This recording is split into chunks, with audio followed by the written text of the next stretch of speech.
नमस्कार दोस्तों। स्वागत है आप सभी का मेरी कहानियों में। मैं हूं शिखा और एक बार फिर से आपके लिए लेकर आई हूं एक नई कहानी और उम्मीद करती हूं कि ये कहानी भी बाकी कहानियों की तरह आपको बेहद पसंद आएगी और आप पहले की तरह अपना प्यार और सपोर्ट मेरी वीडियोस पर बनाए रखेंगे। कहानी पसंद आए तो चैनल को सब्सक्राइब करना मत भूलिएगा। तो चलिए अपनी आज की कहानी शुरू करते हैं। रेवती जैसी बहू पाकर मनोरमा निहाल हो गई थी। रूप गुण व्यवहार में अव्वल रेवती ने सहर्ष घर की बातों थाम ली थी, लेकिन उसे अपनी अलमारी की चाबी का गुच्छा देते हुए आखिर क्यों मनोरमा जी का दिल दहल उठता और दिल में तरह तरह के विचार उठने लगते थे। मनोरमा जी अलसाई सी उठी, एक जोरदार अंगड़ाई ली। हालांकि उठने में काफ़ी देर हो गई थी, जबकि वे भरपूर नींद सोई थी। बेटे की शादी हुए 2 ही दिन हुए थे। महीनों से वे तैयारी में लगी थी और अभी भी घर अस्त व्यस्त सा ही था। सोचा उठकर चाय बना लें। बहू को अपने हाथों से चाय पिलाने की इच्छा से जैसे उनके अंदर चुस्ती आ गई। वे किचन की ओर बढ़ी ही थीं कि ट्रे में चाय के कप को सजाए बहू आती दिखी।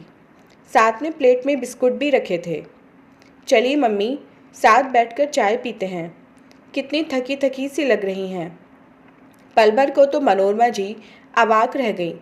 उन्हें उम्मीद नहीं थी कि शादी के 2 दिन बाद बहू स्वयं रसोई में जाकर चाय बना लेगी और उन्हें साहधिकार पीने को भी कहेगी। चाय पीते पीते उन्हें याद आया कि आज तो बहू पगफेरे के लिए मायके जाएगी। बेटा, कितने बजे आएंगे तुम्हारे भाई तुम्हें लेने? मम्मी, शाम तक ही आएंगे। आप बता दीजिए कि क्या बनाना है। और मम्मी, मायके भी तो कुछ लेकर जाना होगा। ठीक है, देखते हैं। तुम चिंता मत करो, मैं सब तैयारी कर दूंगी। तुम जाकर तैयार हो जाओ। अभी 2 दिन हुए हैं तुम्हारी शादी को। अभी से काम की टेंशन मत लो। आस पड़ोस की औरतें और रिश्तेदार ये तुम्हारी मुंह दिखाई करने। कम से कम हफ्ते भर तो यह सिलसिला चलेगा। मनोरमा जी ने अपनी बहू रेवती से कहा। थोड़ी देर बाद रेवती तैयार होकर आ गई। कितनी सुंदर लग रही है, मनोरमा जी ने मन ही मन सोचा। नैन नक्श, गठन और स्वभाव सब नपे तुले हैं। लगता ही नहीं कि उसे 2 ही दिन हुए हैं इस घर में आए। कितनी जल्दी घुल मिल गई है सबसे। मम्मी, जरा चाबी तो देना। खाने का सामान, नई क्रॉकरी वगैरह निकालनी है। मैं चाहती हूँ कि भैया के आने से पहले ही सारी तैयारी कर लूँ, ताकि फिर आराम से बैठकर गप्पे मारी जा सकें। रेवती ने बहुत ही सहजता से कहा। सुनते ही मनोरमा जी का पारा 7वें आसमान पर पहुंच गया। आते ही उनकी चाबी के गुच्छे पर अधिकार जमाना चाहती है, पर प्रत्यक्ष में कुछ नहीं बोली। मना भी नहीं कर सकती थी, इसलिए चाबी दे दी। जब से वे इस घर में ब्याह कर आई थीं, पहली बार उन्होंने किसी को चाबी दी थी। मन में तरह तरह के विचार आने तो स्वाभाविक थे। अब आप निश्चित होकर बैठिए, मैं सब मैनेज कर लूँगी। शादी की वजह से कितनी थक गई हैं आप? रेवती ने चाबी का गुच्छा उनसे लेते हुए कहा। रसोई से खटर पटर की आवाज़ें आती रहीं। बीच बीच में रेवती पूछती भी जाती कि फला चीज़ कैसे बनेगी या फला चीज़ें कहाँ रखी हैं। वे अपने कमरे में बैठी बैठी जवाब देती रहीं, पर जब देखा कि बहू की मदद करने बेटा भी रसोई में पहुंच गया है, तो उन्हें वहां जाना ही पड़ा। बहू ने 10-12 डिश बनाने के लिए सामान निकाला हुआ था। उनके सबसे कीमती क्रॉकरी और कटलरी सेट टेबल पर लगे हुए थे। यहाँ तक कि अपने सामान से उसने टेबल मैट्स निकाल कर भी सजा दिए थे। उनका नया कुकर, कढ़ाई और करछियाँ भी धो पोंछ कर करीने से रखे हुए थे। किचन के स्लैब पर भी सामान बिखरा हुआ था। इतना फैलाव देखकर उन्हें पल भर को कुढ़न तो हुई, पर रेवती के चेहरे पर छाई खुशी और जोश को देखकर वे कुछ बोली नहीं। चाबी का गुच्छा बहू की कमर में लटक रहा था। उनका मन हुआ कि वे उसे मांग लें, पर हिम्मत ही नहीं हो रही थी। इतनी सारी चीज़ें बनाते बनाते दोपहर के 3 बज गए थे। मम्मी, अब आप जाकर थोड़ी देर आराम कर लीजिए। और हाँ, ये आपकी चाबियाँ। रेवती ने जैसे ही उन्हें चाबियों का गुच्छा थमाया, उन्होंने उसे ऐसे पकड़ लिया मानो कोई बहुत कीमती चीज़ उनके हाथ में आ गई हो। शाम को रेवती का भाई, भाभी, बच्चे, उसकी छोटी बहन सब आए। हर थोड़ी थोड़ी देर बाद वह उनसे चाबी मांगती। मम्मी, ज़रा यह निकालना है, चाबी दीजिए ना। फला चीज़ तो निकाली ही नहीं। निकाल देती हूँ। मेरी ससुराल में भैया पहली बार आए हैं, उन पर अच्छा इम्प्रेशन पड़ना चाहिए। वे चाबी का गुच्छा अवश्य उसे देती, पर जब तक उन्हें वापस नहीं मिल जाता, उनका सारा ध्यान उसी पर अटका रहता। सेवा सत्कार में शाम हो चली थी। रेवती अपने भैया के साथ मायके के लिए प्रस्थान कर गई। अगले दिन उनका बेटा नीरज रेवती को उसके मायके से ले आया। वह उनसे गले लगकर ऐसे मिली मानो उनसे पल भर की जुदाई बर्दाश्त न हो। मनोरमा जी को रेवती का उन पर इस तरह स्नेह उड़ेलना बहुत अच्छा लग रहा था,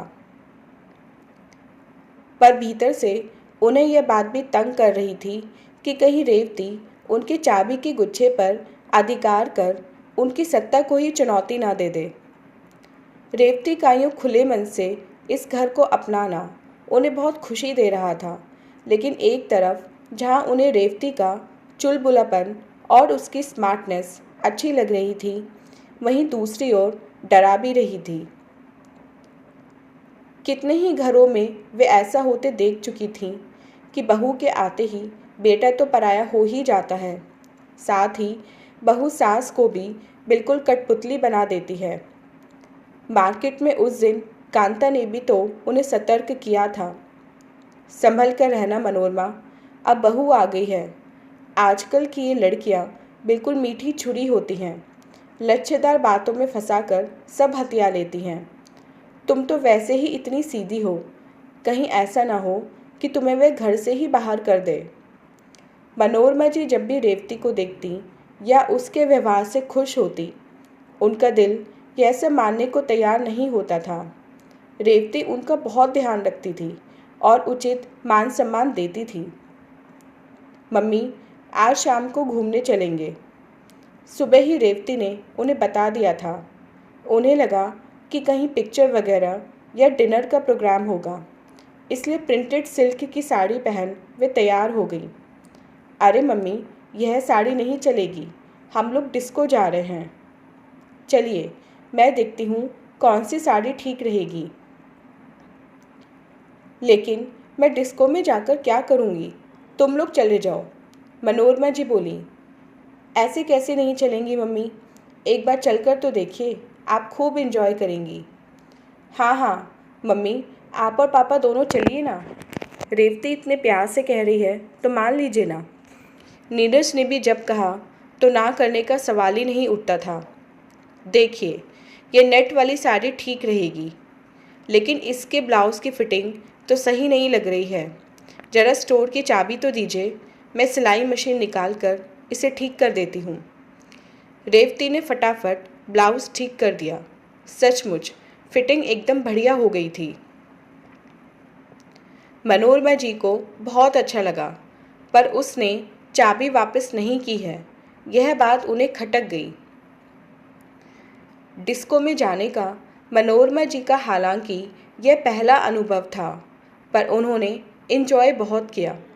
बीच बीच में उन्हें यह ख्याल परेशान करने लगता कि बहू के पर्स में चाबी है। घर लौटकर भी दिमाग में इसी परेशानी को लेकर वे सोईं। सुबह का चाय नाश्ता सब रेवती ने तैयार कर दिया, और वह भी बिना किसी गलती या देरी के। वे लगातार यही सोचती रहीं कि आखिर चाबी का गुच्छा मांगे कैसे। पता नहीं बहू उनके बारे में क्या सोचेगी, या कहीं बेटे के ही कान न भर दे। अगली सुबह उनके कमरे में आकर रेवती उनकी अलमारी खोलकर बैठ गई।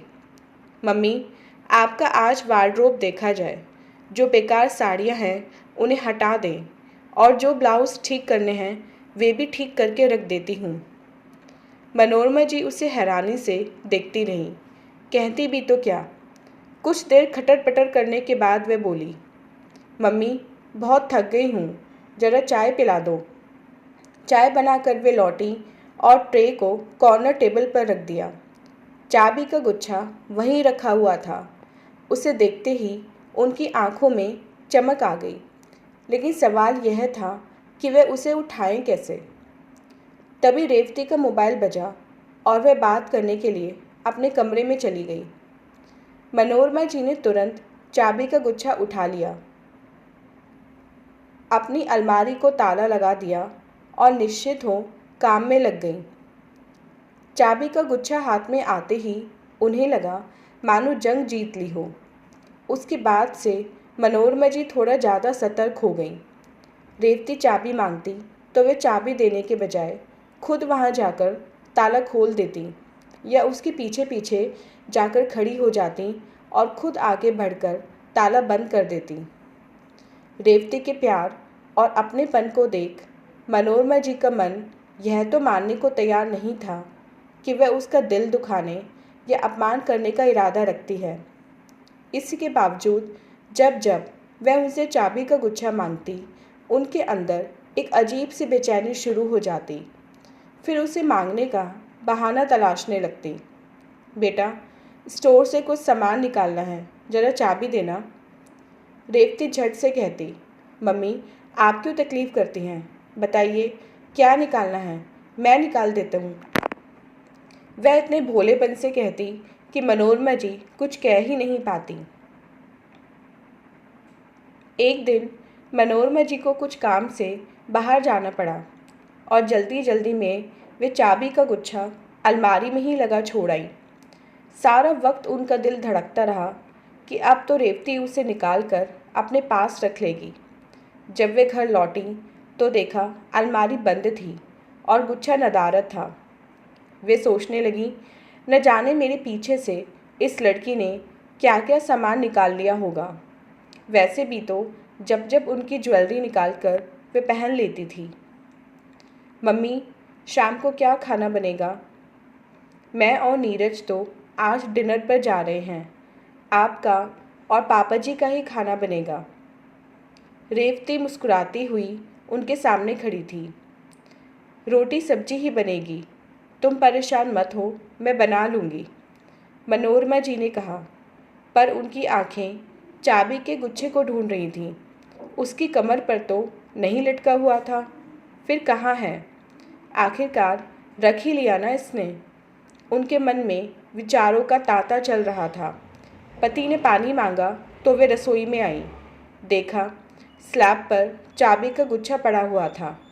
जैसे ही उन्होंने अलमारी खोली तो उसे देखकर वे दंग रह गईं। अलमारी पूरी तरह व्यवस्थित थी। 5-6 मॉडर्न ड्रेस, 4 लेटेस्ट डिज़ाइन की साड़ियाँ, व सवारोस्की व जरदोजी वर्क के 3 सूट करीने से हैंगर पर टंगे हुए थे। उनके गहने के डब्बे लॉकर में एक लाइन से रखे हुए थे। अलमारी में परफ्यूम और डियो व कॉस्मेटिक्स की नई रेंज भी रखी हुई थी। सबसे नीचे की दराज खोली तो देखा 2 जोड़ी नई चप्पलें रखी हैं। ऐसा लग रहा था कि रेवती ने अपनी महीनों की कमाई से ये सारा सामान खरीदा था और उनकी अलमारी की काया पलट की थी। मनोरमा जी वहीं बैठकर फूट फूट कर रोने लगी। सब लोग घबराकर उनके पास दौड़े आए। वे रोए जा रही थीं पर किसी को बता नहीं सकती थीं और रेवती उनसे ऐसे चिपक गई मानो उससे ही कोई भूल हो गई हो। वह समझ ही नहीं पा रही थी कि अलमारी ठीक करके उससे ऐसी कौन सी भूल हो गई कि मम्मी रोए जा रही हैं। मैं बता नहीं सकती, मनोरमा जी लगातार यही कह रही थीं और उनका चाबी का गुच्छा एक कोने में पड़ा था। तो दोस्तों, ये थी हमारी आज की कहानी। उम्मीद करते हुए कहानी आपको पसंद आई होगी। पसंद आए तो चैनल को सब्सक्राइब करना मत भूलिएगा।